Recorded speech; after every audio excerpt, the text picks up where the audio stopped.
ज्ञान देने वाले गुरु का। ये गोकुल है, गौलोक धाम है।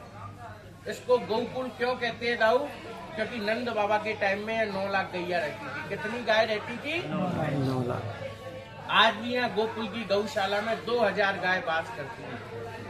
मथुरा का लड़की और गोकुल का गाय, और जिसका भाग्य फूटे वो दूसरा गांव को जाए। हमारे यहाँ आज भी मथुरा की लड़की का शादी मथुरा करते हैं, बाहर गांव नहीं करते हैं। हमारे यहाँ गोकुल में गाय का बाजार नहीं लगता है, गाय की बिक्री नहीं होती है। अगर गांववासी के पास गाय है और जब तक उसका क्षमता है, कैपेसिटी है, वो गाय की सेवा करेगा। नहीं, गोकुल में गौशाला बना हुआ है, गाय को गौशाला में छोड़ देगा। तो ये गौकुल है।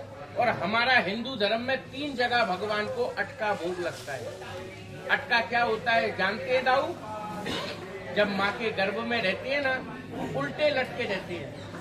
भगवान से कहते हैं, हे नारायण, मेरे को इस नरक से बाहर निकालो। जब मैं बाहर चला जाऊंगा तो पूजा करूंगा, पाठ करूंगा, भजन करूंगा।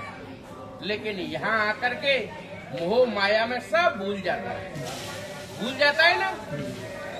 भगवान कहता है, यहाँ तो पागल बना करके निकल गया, तेरे को अभी आगे एक जगह और फंसना है। तो दूसरा मनुष्य कहाँ फंसता है? वैतरणी। जब मर जाता है ना तो शरीर जल जाता है, आत्मा रह जाती है, और वो वैतरणी पार कराती है गौ माता। अगर आपने गौदान किया है तो गौ माता पूछ पकड़ के आपको गौ दान करने के बाद में वैतरणी पार कराएगी। अगर नहीं किया है तो वो वैतरणी ऐसी नदी होती है कि वहाँ भटकना पड़ता है। बोलो राधे राधे। राधे राधे। तो हमारा हिंदू धर्म में अटका दाऊ 3 जगह लगता है। पहला, कभी आप लोग जगन्नाथपुरी गए होंगे, गए हैं? वहाँ भगवान ने दाल चावल भात खिचड़ी खाया है। वहाँ जगन्नाथ जी में एक जगह भगवान को दाल चावल भात खिचड़ी का अटका भोग लगता है। खाते भी हैं और लगाते भी हैं। बोलो राधे राधे। राधे राधे। दूसरा अटका नाम से भोग आपने बद्रीनाथ में लगाया होगा। 5 तरह की मेवा और उसमें तुलसी मिला करके लगाया होगा, लगाया ना दाऊ? तो दूसरा हमारा हिंदू धर्म में अटका भोग कहाँ लगता है? बद्रीनाथ। और तीसरा हमारा अटका भोग जो लगता है ना दाऊ, वो ब्रज में लगता है। ब्रज के राजा बलदाऊ जी को लगता है।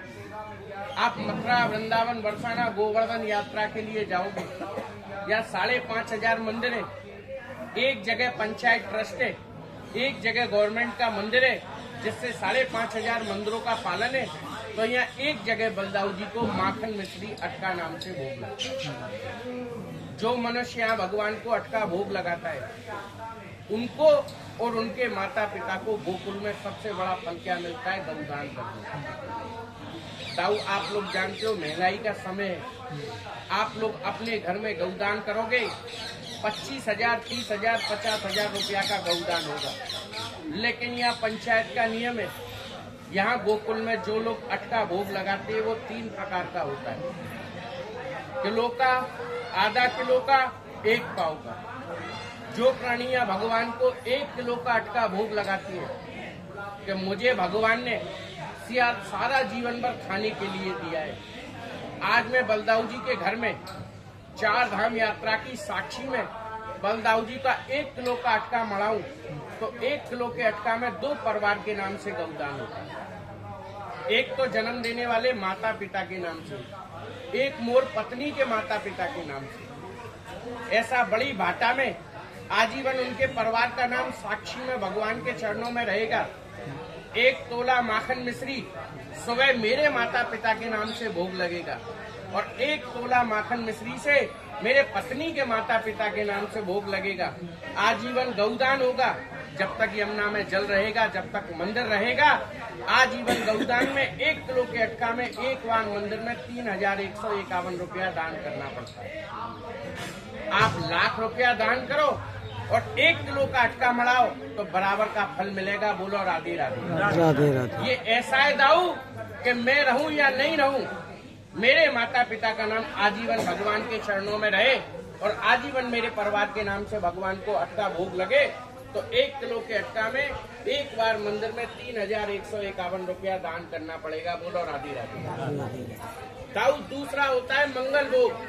आधा किलो का अटका, केवल उसमें अपने माता पिता के नाम से गौदान है, जिसने मेरे को जन्म दिया है, जिन्होंने मुझे पाल पोस करके बड़ा किया है। आज मैं 4 धाम की यात्रा में अपने माता पिता के नाम से गौदान करूं, उसमें पत्नी के माता पिता के नाम से गौदान नहीं है, उसमें भी छोटी शिला में नाम वास करेगा। 12 साल भगवान को अटका भोग लगेगा। एक बार आधा किलो के अटका में एक बार मंदिर में 2151 रुपया दान करना पड़ेगा। इसमें माता पिता के नाम से गौदान है। मंगल मुखी और सदा सुखी। सुखी।